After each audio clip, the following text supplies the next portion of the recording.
Back to another MMA Breakdown podcast.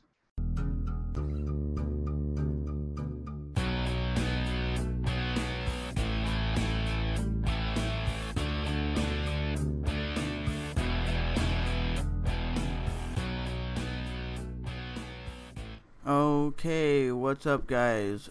Welcome back to another MMA Breakdown podcast. And in today's podcast, we're talking about Brock Lesnar wants to have Pat Barry retire. So apparently Brock Lesnar contacts Dana White complaining or begging him, saying, I really want you to have Pat Barry retire because Pat Barry is just getting hurt. He was knocked out in his last MMA fight, and he was previously knocked out in his last kickboxing match. And sometimes fighters don't realize the damage that they're taking. They don't realize, oh, well, I just got knocked out. I can come back. It was a lucky punch. I got knocked out. Well, I was really surprised to see Pat Barry get dominated like he did in that kickboxing match. Apparently, the guy he fought had a 90% knockout rank and was a professional boxer before he got into kickboxing, and he showed it. He showed he was more dominant than Pat Barry. Pat Barry's never been the king of K1. He's never been that high level of kickboxer, but he's been decent enough. And I give the dude props for getting in the cage and getting into the ring. But there is a time when friends and family are saying, hey, maybe you should step back and not fight. And I'll say this. It's kind of weird that Dana White was like, Brock, what can I do to stop him from competing? Didn't Dana White pretty much stop Chuck Liddell and Rich Franklin from competing because those two guys were getting knocked out left and right? I mean, Chuck Liddell was like, I can still compete. But in reality, you can't keep getting hurt. So, should Pat Barry stop after getting knocked out twice? I don't know. I mean, if he comes back and fights another guy and gets knocked out, then maybe his career is done. Maybe he just can't fight at a top level anymore. It's not saying the dude sucks by any means. I'm a big Pat Barry fan. I think Pat Barry is one of the best fighters of all time. Maybe he didn't show a title in his career or hold a K1 championship in high-level kickboxing, but what he did show is that he would go out there every time swinging for the fences to win and knock your ass out. He's not one of those fighters who pitter-pats and plays patty cake and likes to wrestle. He likes to stand and bang. And he even said in his post-fight interview, my kickboxing match was going to last 1 minute, one round. And it did last one round of Pat Barry getting knocked out. It just looked like Pat Barry was coming in there wild, throwing weird kicks, like throwing high knees. And he's getting trained by a professional MMA trainer, not a kickboxing trainer. So that might have had something to do with it. But I just don't want to see Pat Barry get hurt. I don't want to see him get hurt like Chuck Liddell just keep getting hurt. So, do you guys think Brock Lesnar has the right, as a friend and former training partner of Pat Barry, to step in and say, dude, enough is enough? I mean, look at Brock Lesnar. He had diverticulitis.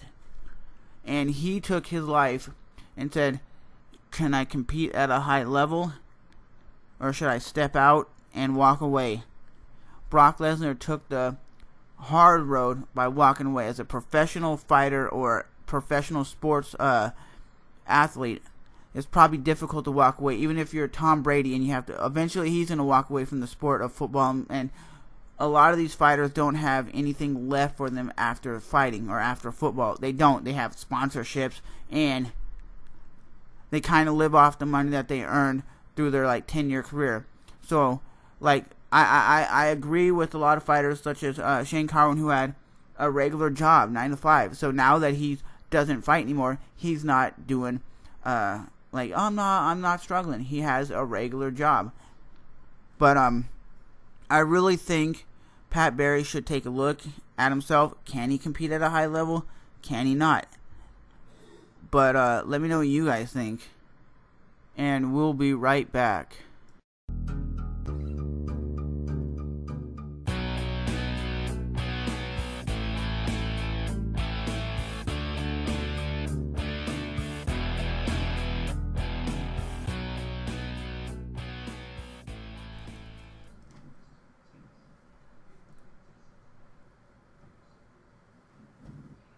Can't be doing that.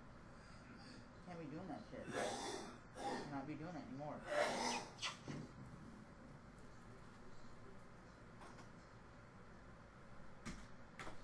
You do not do the scratchy scratch. Stop. You don't do that scratchy stuff, okay?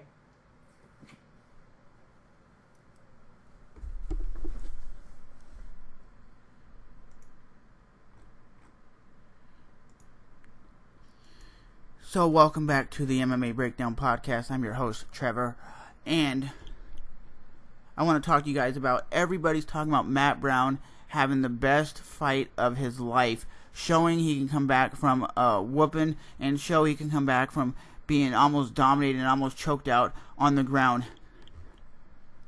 Everybody's saying him versus Tyron Woodley or him versus Ronald McDonald. That's his name. The guy who trains with GSP, Ronald McDonald, should actually fight. Do you guys think Ronald McDonald should fight Matt Brown, or do you think Matt Brown would just get his ass whooped if he fought Tyron Woodley? I mean, to be honest, this dude's on a 7-fight win streak, and with that being said, even John Fitch was on like a 5 or 6, 8-fight win streak and never got a title shot. Michael Bisping's been on like a 7, 8-fight win streak and never gets a title shot. What gives Matt Brown the opportunity to get a title shot when he's on like a 6, 7, 8-fight win streak?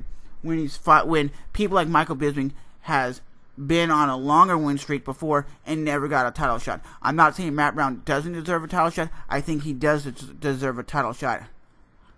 I just think the UFC plays favorites a lot to some fighters.